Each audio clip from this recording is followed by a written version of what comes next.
What's up everybody, back again with another Mage Tower guide, and today we're taking a look at the dreaded Kruul encounter as a blood decay. Now I want to start off by talking a bit about gear. I've seen a lot of guides talking about gear from past expansion, old crafted gears and such, just to stack as many sockets as possible. And it will for sure help, but it is far from mandatory. I did this in poorly itemized gear with one socket. I did however use one heirloom neck so I could get a satyr enchant on it, which did a whopping 0.9% of my overall damage. But it's something. And the legendary cloak from BFA, cause it has a little bit more stats on it. I also used the cyclotronic blast punch card trinket from Mechagon, greater flask of the undertow as it gives the most strength. And yeah, that's about it, but you can 100% do it without any of these. But if you have them, then why not? But if you are lacking damage, I can recommend Mechagon punch card trinket with cyclotronic blast and the trinket Hymenal of the Path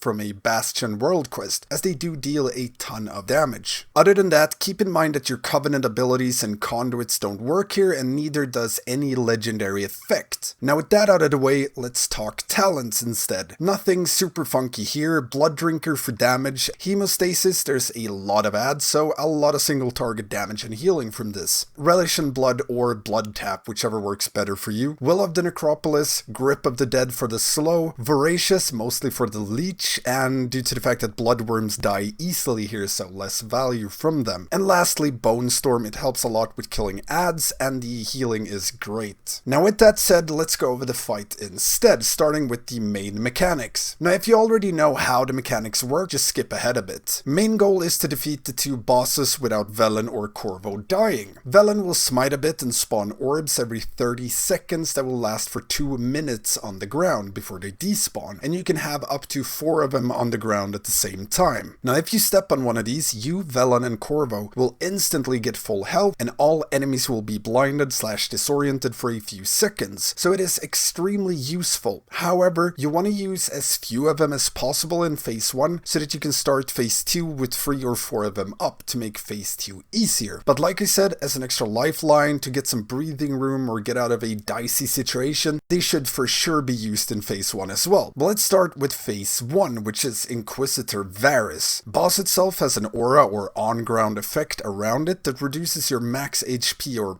stamina for each stack of this debuff that you get, and getting more than 5 stacks of this will make things a bit dicey. You cannot immune this by any means, so AMS does not work on it. Only thing you can do is move away from boss, wait for stacks to reset. He also spam casts Mind Rend, which does a bit of damage, but it's only really scary if you're above 5 stacks and you can't Death Strike anything. But most importantly, Varys will also cast Drain Life, which has to be interrupted as soon as possible or the boss will heal, eventually to full health. I recommend using a Weakauras for this so you never miss when he starts casting it. I will link this in the description below. Now, throughout the fight, the boss will also spawn ads, eyeballs, infernals, and Nether Horrors. The eyeballs will fixate or focus on you every now and then, and if you don't face it and look at it, the eyeball will knock you back. And they're immune to physical damage, so you gotta use things like diseases or blood boils and stuff like that to actually kill them. Now for the infernals, they will do a frontal AoE cone knockback, and if you get hit, you will be flying away. If, or rather when this happens, you can use a goblin glider to get back so you don't fly off the platform. Now on top of this, the infernals will also pulse out a bit of AoE damage and slowly kill themselves, and once they're dead they'll go inactive for a bit, but they'll respawn after that. So eventually you'll have up to 3 infernals running around knocking you all over the place, depending on how fast you nuke down Varys. And lastly there's the Nether Horrors. 4 of them spawn from portals around the room, they slap a bit and will beeline straight for Velen, and they will kill him very fast if you ignore them. On top of this, they cast something called Nether Storm. Starts with a cast, and once it's finished, they'll start to channel Nether Storm, which pulsates a metric ton of damage around them. If you or Velen are near them when this happens, you or him will die. The easiest way to deal with them is just to aggro them so they don't hit Velen. This usually happens by itself as long as you're hitting something, due to the leech from Voracious and our dot and Death Strike healing. When you have aggro, make sure to move away from Velen and let them start casting away from him. They stop moving as soon as they cast Nether Storm, so you you don't want that to happen right next to Velen. But if they start casting near Velen, you can mass grip on yourself a bit away from him to get him away. Keep in mind though that this will not interrupt the cast. Now in phase 2 the eyeballs no longer spawn, but the Nether Horrors will still spawn every now and then, and any infernals you got in phase 1 will be up in phase 2 as well, maximum of 3. But instead of Varys you now face Kruul. Kruul has 3 abilities: Annihilate, Nether Stomp, and Twisted Reflection. Annihilate deals a ton of damage and increases the damage taken by Kruul by 110% per stack. Now you can safely survive 3 to 4 of them, but the 5th one is a tad sketchy. And the Nether Stomp, Kruul hops on your location, spawns fire puddles underneath you, and slows you. The fire puddles are bad,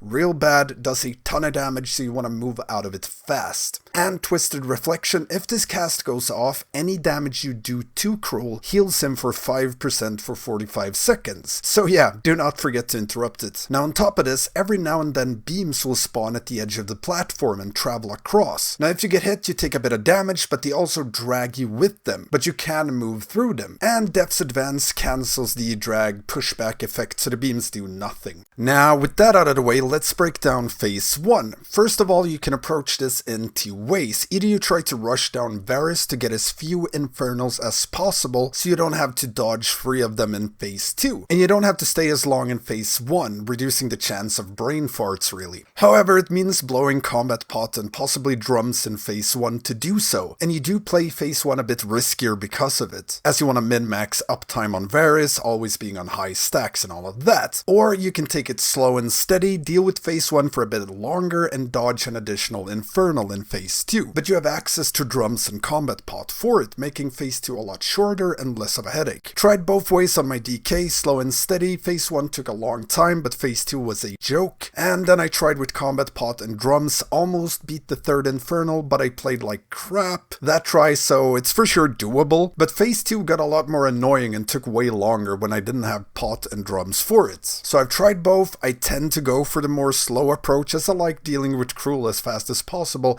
and I personally don't find dodging the extra infernal to be a super big issue, but I know some do. Either way, on pull, just hammer away at Varys. If you're trying to beat infernal, you want to pop drums and combat pot here as well. Make sure to interrupt during life. Luckily, we have a range interrupt, so interrupting it should never be an issue. On pull, I usually stay in until I have around 6 or 7 stacks, or until the first set of ads spawns. If the ad spawns while I'm slapping Varys, they usually go straight for me due to the healing aggro. And I simply move out from Varys, tank him outside until they cast Netherstorm, then move back in as soon as my stacks have dropped. And if the ads are still alive, they'll just run to you and you cleave them down with the boss itself. Now while you're outside, try to nuke down any eyeballs that are up. Sadly, Death's Caress does not one-shot, but it will eventually kill them due to the disease, so you can get away with just applying one of these and just turn towards the eye whenever its beams fixates you. But I usually spam him a bit extra as I find him annoying as hell, so I blood boil them and such when I'm outside. Keep in mind that while you're away from Varys resetting your stacks, he will still mind rend you. If you're on high stacks, you can stun him with Asphyxiate or just Rune Tap or AMS to take less damage from them. And as soon as your stacks drop, you go back in, slap away at Varys. When 1 or more infernals are up, make sure to always move, sidestep, and move in a circle to avoid getting hit by their knockbacks. Avoid backtracking. It's easy to move back into a knockback, and do have your gliders ready in case you get hit, or be goblin and just rocket jump for it. And yeah, that's pretty much it for phase 1. It does get more hectic the longer phase 1 goes on, but the playstyle is still the same. Interrupt Varys during life, kill eyeballs when you reset stacks, pick up horrors, and make sure they Nether Storm away from Velen. AoE him down on top of Varys as often as possible, run in a circle when infernals are up, and don't waste any damage on them. And don't forget that you can use a few of Velen's orbs as well to get more breathing room, just not all at the same time, so you can enter phase 2 with at least 3 or 4 of them up. Now, one last thing about phase 1, if you go for the slow and steady approach, if possible, try to kill Varys right after a or all of the infernals have died, and again, if possible, during or right after Nether Horrors spawns. If you can start phase 2 without any ads, it gives you a lot of breathing room to just nuke Kruul. And it's not the end of the world if you extend phase 1 a little bit to accomplish this, unless you're trying to push before infernals infernal spawns. Now, with that said, let's go over phase 2. As you can see here, I transition into phase 2 when all 3 of my infernals are on very low HP, so I know they're going to die soon, and as soon as that happens, I can just stand still and nuke Kruul. There's no eyeballs in phase 2 either, so no worries of getting yeeted off the platform. Now, if the Nether Horrors spawn, they will go straight for me as long as I'm slapping Kruul, so I just cleave him down, move away when they cast Nether Storm, and make sure they don't cast it near Velen. So as soon as Kruul lands, if available, use drums, combat pot, dancing rune weapon, summon your ghoul, and all that jazz, and just full nuke on Kruul. Don't miss interrupting his twisted reflection. If you miss the interrupt, you can't defeat him. Cleave off of Kruul all the time, don't focus damage on any adds, just Kruul. Keep sidestepping or moving in a circle if there are infernals up, and move through the beams that travel across the platform. Just avoid getting hit by 3 of them at the same time as the pushback gets stronger. But Death's Advance works on this. And make sure to move out of fire puddles when Kruul stomps, and you can use Death's Advance for this slow as well if you want to. Now, as far as Kruul's annihilates and extending the enrage goes, eventually you will get one shot by his annihilates. The first one you can survive with nothing. I usually rune tap it though. Second with rune tap, but be ready to death strike after it. The third one comfortably with vamp blood and rune tap. The fourth one you can do rune tap and icebound fortitude. Now, with proper play, defensive trinkets and stuff like that, you could swap around cooldowns maybe a little bit and you could survive the fifth one, but it's easier to just not get it. And you do this simply by delaying his cast, either by stunning or stepping on one of Velen's orbs on the ground as soon as the boss is casting Annihilate. He will instantly recast it when he stops being CC'd, but you can keep doing this to add more time whenever you need, and to help you set up whatever cooldowns you need to survive the Annihilate when it do go off, because you can't skip it, you can just delay it. Now, for the slow approach, I pretty much stunned the first Annihilate, and then I used all orbs back to back to keep him from casting the second Annihilate, and I killed it before he even got that one off. But this is with drums, combat pot, and facing into phase 2 with infernals on low HP, so I had a lot of time to just nuke Kruul. Now, without pot and drums, I'd probably stun and use first orb on first Annihilate, then 1 or 2 orbs on the second Annihilate, 1 or 2 on the third, then any orb and stuns I had left on the fourth one, just to delay between each and every cast. This also gives you the chance of getting a fifth orb back, as they respawn every 30 seconds, so you can delay a bit further. So yeah, that's pretty much it. If you have any questions at all about this fight, hit me up in the comments or become a patron and get access to the Stankie Discord, where you can get help with anything PvE related. Raids, Mage Tower, Rage Fire Chasm, you name it. And don't forget all the YouTubey stuff, like, comment, and subscribe. Thank you all for watching, and I will see you next time.